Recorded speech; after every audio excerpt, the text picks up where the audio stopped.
Today we take a look at Aurora Standing Stones of Skyrim.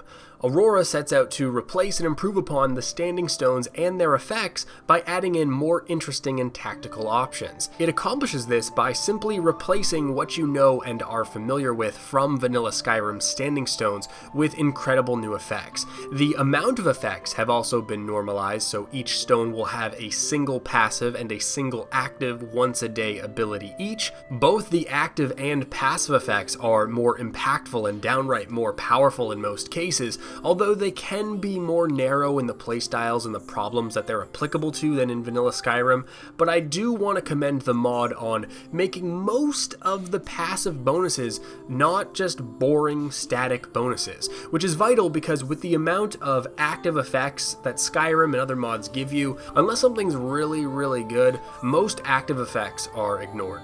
So the three standing stones we all know by heart, the Thief, the Warrior, and the Mage, by default they increase the rate at which you skill up in each of those three schools of gameplay by 20%. Very static, boring bonuses. Well, those are now gone and replaced by the Thief, which gives you a level of execution where you're going to deal more damage to lower HP targets, and then an active ability that allows you to gamble on the death of an enemy for a gold payout. The Warrior gives you a state of battle frenzy when entering combat, which reduces incoming damage for a time, and an active ability that allows you to actively invert your health, magicka, and stamina percentages to turn the tides of combat, almost like a second wind.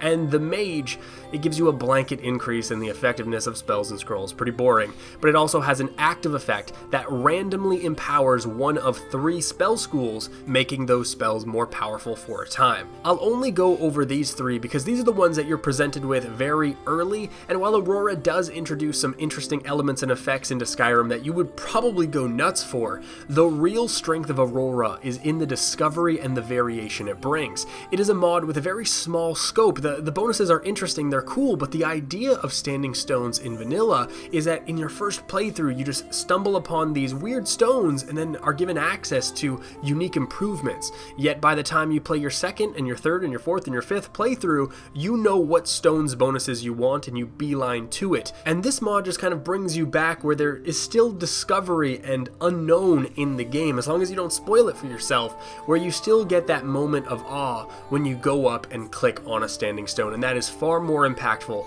than any of the bonuses that it could add. Would I recommend Aurora Standing Stones of Skyrim? Sure. To me, it's a variation mod of very high quality, and I would recommend it for any playthrough that isn't like the first or the second one. And that will do it for me. Until next time, guys, this is Fevir. Peace.